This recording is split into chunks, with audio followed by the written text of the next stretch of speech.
अभी इलेक्ट्रिसिटी का देख लो आप। Yes sir.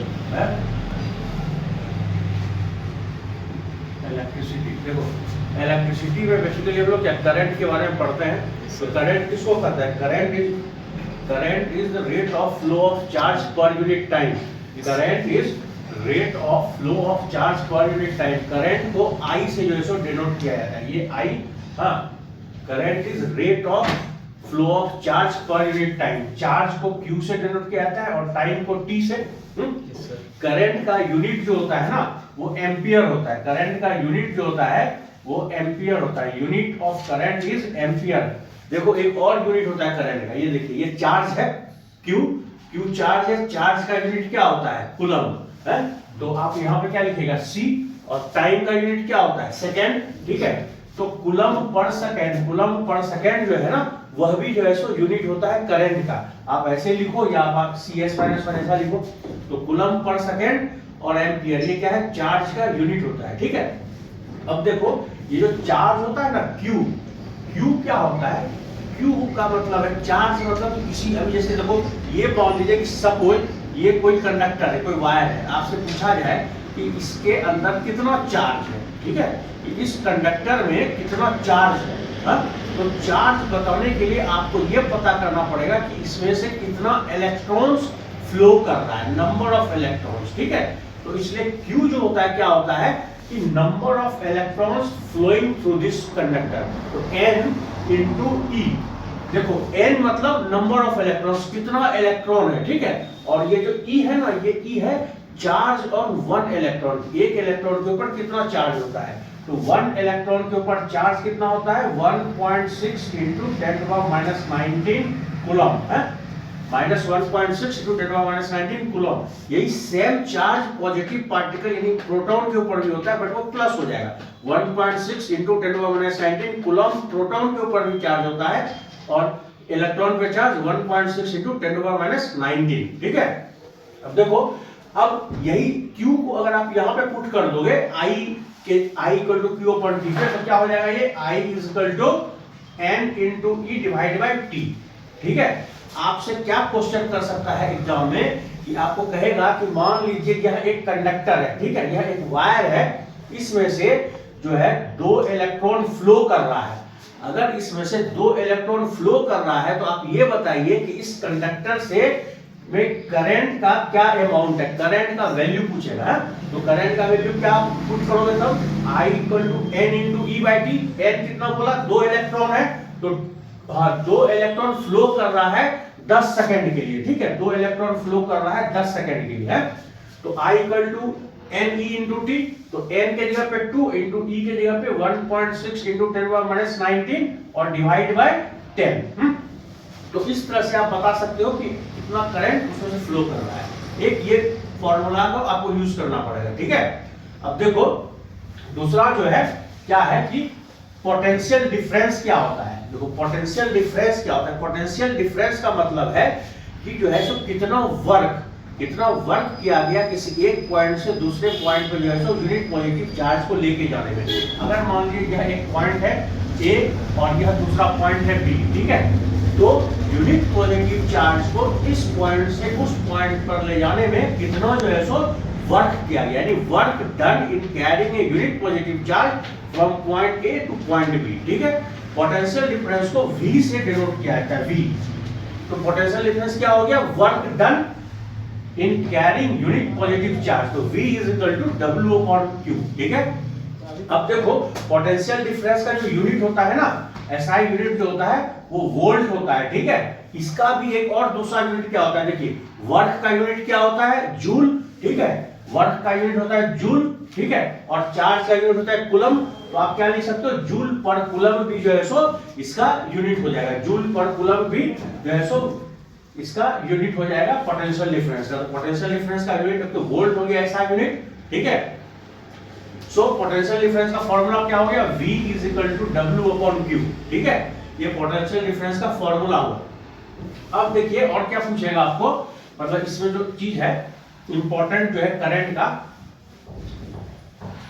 करंट का इंपॉर्टेंट चीज ये है कि करंट का एक लॉ है, ओम्स लॉ, जो इंपॉर्टेंट लॉ है, ओम्स लॉ। ओम्स लॉ क्या कहता है? ओम्स लॉ कहता है कि अगर किसी कंडक्टर के थ्रू करंट फ्लो कर रहा है ना, तो जो करंट फ्लो कर रहा है वह डायरेक्टली प्रोपोर्शनल होता है उसके पोटेंशियल डिफरेंस, जितना वोल्टेज अप्लाइड है। Voltage applied in the conductor is directly proportional to the current supplied. यानी अगर मान लीजिए V वोल्टेज है और करंट I है, तो V प्रोपोर्शनल टू I, ठीक है। अब आप इसको क्या लिख सकते हो कि V अपॉन I, हम लोग क्या करते हैं, प्रोपोर्शनल का सिंबल हटाने के लिए और इक्वल टू का साइन देने के लिए कोई ना कोई कांस्टेंट लेते हैं, तो V upon I is equal to K। अब ये जो K है ना, ये कांस्टेंट टर्म है, इस कांस्टेंट टर्म को जो है ना R के फॉर्म में कर दिया, यानी कि V upon I is equal to R।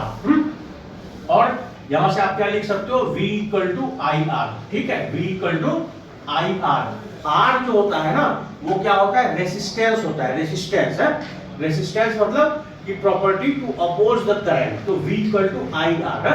और रेसिस्टेंस का जो यूनिट होता है, रेसिस्टेंस का यूनिट होता है ओम, रेसिस्टेंस का यूनिट होता है ओम, ऐसा इसका जो है सिंबल होता है। वोल्टेज का वोल्ट, करंट का एम्पियर और रेसिस्टेंस का ओम। अब देखो ये जो रेसिस्टेंस है बेटा, किसी भी जो है सो कंडक्टर का जो रेसिस्टेंस होता है ना, वो तीन चीज के ऊपर डिपेंड करता है। यानी अगर मान लीजिए कंडक्टर है, तो ये जितना लंबा होगा ना, जितना लंबा होगा कंडक्टर, वो उसका रेसिस्टेंस उतना ही ज्यादा होगा। यानी जो रेसिस्टेंस है वो क्या होता है, डायरेक्टली प्रोपोर्शनल होता है लेंथ ऑफ द कंडक्टर के। आई बात समझ में? और अब ये जो वायर होता है ना, तो इसका जो है ना सर्कुलर लूप होता है, तो इस सर्कुलर लूप का जो एरिया ऑफ क्रॉस सेक्शन होगा उसके इनवर्सली प्रोपोर्शनल होता है। यानी रेजिस्टेंस क्या होता है, इनवर्सली प्रोपोर्शनल होता है एरिया ऑफ क्रॉस सेक्शन के। आई बात समझ में? अब आप इसको क्या करोगे, कंबाइंड कर लोगे तो R is proportional to L upon A हो जाएगा। और हम लोग क्या करते हैं, प्रोपोर्शनल का सिंबल हटाने के लिए प्रोपोर्शनल कांस्टेंट लगाते हैं इक्वल टू का साइन देके, तो हम लोग यहाँ पे क्या लिखेंगे कि R is equal to rho L by A, ठीक है। तो यहाँ पे ये जो रो है ना, इसको कहा जाता है रेसिस्टिविटी। रेसिस्टिविटी है रो जो है, इसको कहा जाता है रेसिस्टिविटी। तो रेसिस्टेंस आपको जो आएगा क्वेश्चन एग्जाम में कि किसी भी कंडक्टर का रेसिस्टेंस किन चीजों पे डिपेंड करता है, तो एक तो ये लेंथ ऑफ द कंडक्टर, दूसरा area of cross section of the conductor, ठीक है।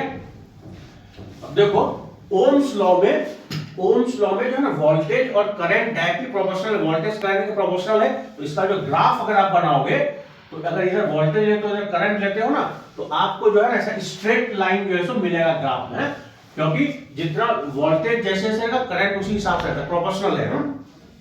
आई बात समझ में? अब देखो करंट में, इलेक्ट्रिसिटी में जो कंडक्टर का जो कनेक्शन होता है ना, जो भी कनेक्शन जो होता है, दो टाइप का कनेक्शन होता है। एक होता है सीरीज कनेक्शन, और दूसरा होता है पैरेलल कनेक्शन, ठीक है। सीरीज कनेक्शन का मतलब है कि कंडक्टर ना एंड टू एंड कनेक्ट होता है। मान लीजिए कि सपोज ये देखो रेजिस्टेंस का रेसिस्टर है, ये मान लीजिए एक रेसिस्टर है, ठीक है। तो ये इस रेसिस्टर का स्टार्टिंग पॉइंट है, ये इस रेसिस्टर का एंड पॉइंट है। अब दूसरा रेसिस्टर मान लीजिए ऐसा कनेक्ट है बेटा, आई बात समझ में? तो देखिए इस रेसिस्टेंस का स्टार्ट पॉइंट इस रेसिस्टेंस के एंड पॉइंट के साथ अटैच हो गया, आई बात समझ में? अब आप यहाँ पे जो है अगर इसको बैटरी से कनेक्ट कर देते हो, ठीक है, तो ये देखो जो ग्रेटर जो स्टैंडिंग लाइन है, ये पॉजिटिव टर्मिनल और स्मॉलर जो है नेगेटिव टर्मिनल होता है। अब अगर मान लीजिए यहाँ से वोल्टेज सप्लाई हो रहा है, तो वोल्टेज V वोल्ट है और करंट सप्लाई हो रहा है I, ठीक है।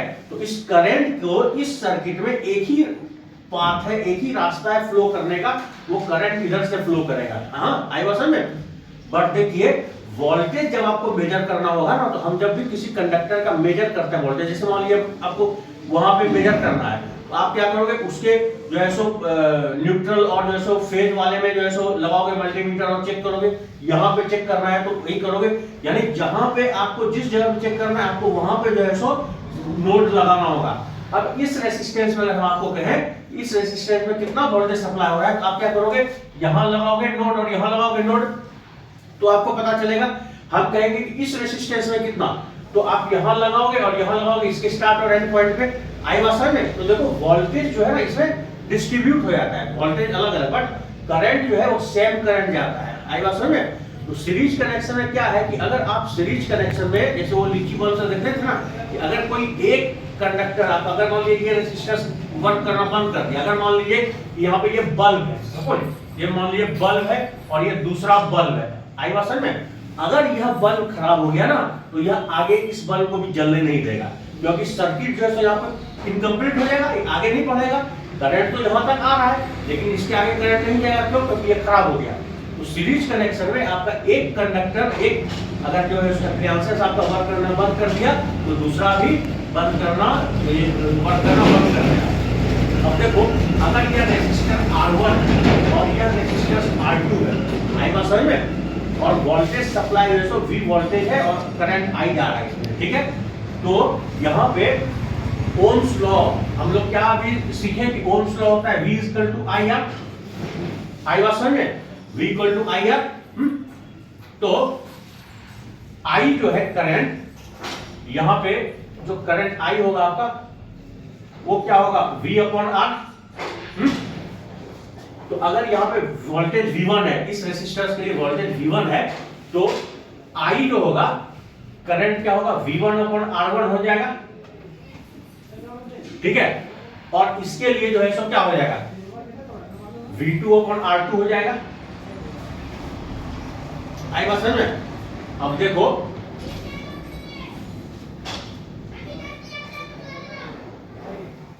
आप इसको ऐसे लिख लो कि V1 जो है इक्वल टू हो जाएगा IR1 और V2 जो है वो हो जाएगा आपका IR2, ठीक है?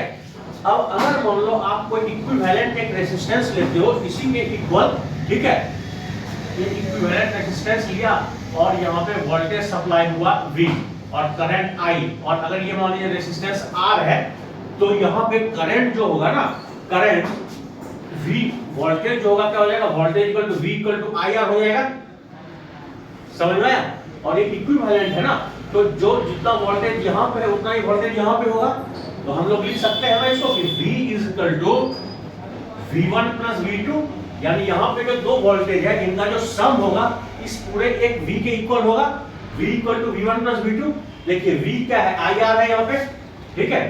IR, और यहाँ पे V1 क्या है हमारा? IR1, ये IR1 और ये IR2, ठीक है? आप यहाँ पे I कॉमन ले लीजिएगा तो क्या हो जाएगा? R1 प्लस R2 और यहाँ पे IR, ठीक है? तो यहाँ पे देखिए ये I और ये I कैंसिल हो गया, तो R इक्वल टू क्या हो गया आपको? यहाँ पे R इक्वल टू क्या हो गया? R1 plus R2। ये जो R equal to R1 plus R2 आया ना, ये इक्विवेलेंट रेजिस्टेंस का जो है सो फॉर्मूला है, आपको दे देगा सीरीज में जो है सो कनेक्टेड है रेजिस्टेंस, तो आप इक्विवेलेंट रेजिस्टेंस निकालिए। तो इक्विवेलेंट रेजिस्टेंस R का फॉर्मूला क्या होता है? R1 प्लस R2, ठीक है? इसी तरह पैरेलल कनेक्शन भी होता है, क्लोज कर दो।